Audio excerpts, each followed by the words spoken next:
வெள்ளையனே வெளியேறு, கொள்ளையனே வெளியேறு என்ற முழக்கத்துடன் 3வது அணி உருவாக்க மக்கள் முன்னேற்றக் கழகம் முடிவு செய்துள்ளது. புதுச்சேரி மாநில மக்கள் முன்னேற்றக் கழகத்தின் மாநில செயற்குழு மற்றும் தொகுதி பொறுப்பாளர்கள் கூட்டம் இன்று தட்டாஞ்சாவடியில் உள்ள கட்சியின் தலைமை அலுவலகத்தில் நடைபெற்றது. பேராசிரியர் ராமதாஸ் கூட்டத்திற்கு தலைமையேற்றார்.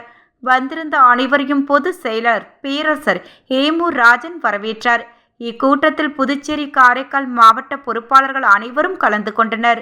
கூட்டத்தில் நிறைவேற்றப்பட்ட தீர்மானங்கள் புதுவை மாநிலத்தில் 2026ஆம் ஆண்டு நடைபெறவுள்ள சட்டமன்ற தேர்தலில் ஒரு மாபெரும் வலுவான 3வது கூட்டணியை உருவாக்கவும், அதில் ஏற்கனவே உள்ள 2 பெரிய அணிகளில் இடம்பெறாத கட்சிகள் அனைத்தையும் ஒன்று கூட்டி வலுவான 3வது அணியை உருவாக்க திட்டமிடப்பட்டது. இது தொடர்பான ஒரு மாபெரும் பொதுக்கூட்டத்தை ஆகஸ்ட் மாதம் 9ஆம் தேதி சுதேசி பஞ்சாலை திடலில் நடத்துவது என தீர்மானிக்கப்பட்டது. இப்பொதுக்கூட்டத்திற்கு அமைப்பாளராக முன்னாள் கவுன்சிலர், கட்சியின் மீனவரணி நிர்வாகியான தனஞ்சயன் நியமிக்கப்பட்டார்.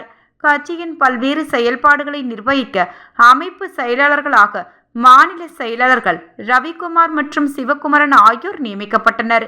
விரைவில் புதுச்சேரி மாநில மக்கள் முன்னேற்றக் கழகத்தின் சார்பில் மாபெரும் மாநில மாநாடு நடத்துவது எனவும் தீர்மானிக்கப்பட்டது.